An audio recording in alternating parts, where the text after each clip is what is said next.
go on.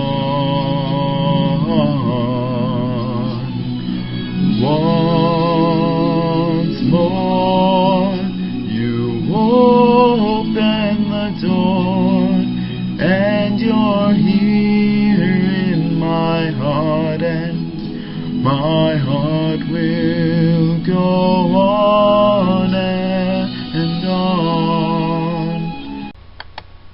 Hello, and welcome to my presentation on Avatar, James Cameron's hit blockbuster released in 2009. It is a spectacular blockbuster that is actually very fascinating because it can be easily applied to our discussion of cross-cultural communications, and actually is a fantastic display of the difference between low context and high context cultures, and how those two, while pitted against each other, can lead to a major clash. You see, the very different ideologies that can be derived from these two different cultures can often lead to major problems, maybe due to a lack of communication or just very different ideas. You see, in the world of Pandora and Avatar, the humans have come to the land of Pandora, well, the planet, to mine for a very special resource known as unobtainium, which happens to be right where the major village of the Na'vi, or the Omaticaya, as they're called in the Na'vi culture, happens to be. Now, what the humans attempt to do initially is to try and offer the Na'vi things such as education, medication, and infrastructure. But the Na'vi do not approve of these ideas. They are not things that they need. Now, see, what we initially learn about the Na'vi is the tip of the iceberg, so to speak. What's initially displayed are arrows stuck in vehicles and a representation by the security leader as follows. There is an indigenous population of humanoid creatures known as the Na'vi. They are very fond of arrows dipped in a neurotoxin that will stop your heart in 1 minute. Their bones are reinforced with a naturally occurring carbon fiber. They are very hard to kill. And this tells us what about their culture? Nothing really at all. See, what we really learn is, when we really learn actually, is when it gets to the real meat of the story. When Jake Sully, the main character, goes into the mind of his avatar, a creature created by mixing human and Na'vi DNA.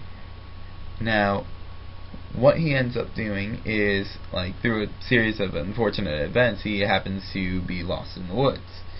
And before he's to be killed by a very important member of the Na'vi society, their deity sends a sign to say, no, we must save him. He's very important. He eventually is brought to the main village and starts to learn to become a warrior in their society. By accepting him, he hopes to learn more about them and help his mission, but also they hope to cure him of his insanity, so to speak. So, what we begin to see is more of their culture, which really is fascinating, especially when comparing the two.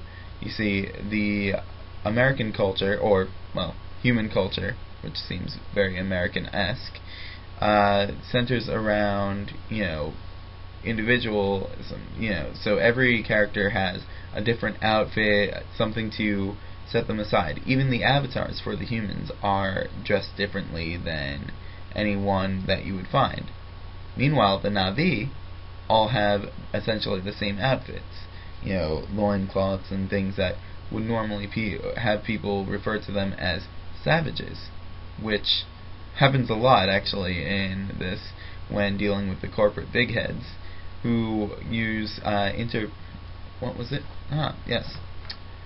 interpellation to often, create a very bad idea of what the Na'vi are. They refer to them as fly-bitten savages, as blue monkeys. They look down upon them because they believe that because they are technologically superior, and because they come from an industrialized society, they are more advanced and just superior to the Na'vi. Meanwhile, the Na'vi have their own idea where they, because of the humans' massive disregard for nature, they're completely desensitized to the communication process, and they're savages. So this idea of savages conflicting just there is a major problem. Now, one of the main things that you happen to find in Avatar is that, the different ways of communicating. As far as communication goes, for us anyway, humans, it's represented with less body language, more visible external reactions, and it's representative of our need for monochronic time, which usually involves getting one thing done at a time. Now, see, in the case of the Na'vi, their communication works very, very differently. They use a lot of nonverbal signs, such as I see you, and you should not be here. Very important things to know, in order to communicate what they want to say. Also, which by far is the most amazing aspect, is the idea of a global network of synapses that the Na'vi can connect to, that they can access all the data of their planet, everything from the memories of their ancestors to all the knowledge they would ever need to know about the animals that they hunt, that they live among. It's fantastic. It allows them to live peacefully with their planet rather than just using its resources and eventually causing it to die, which is what the humans did, or which is implied with the fate of Earth.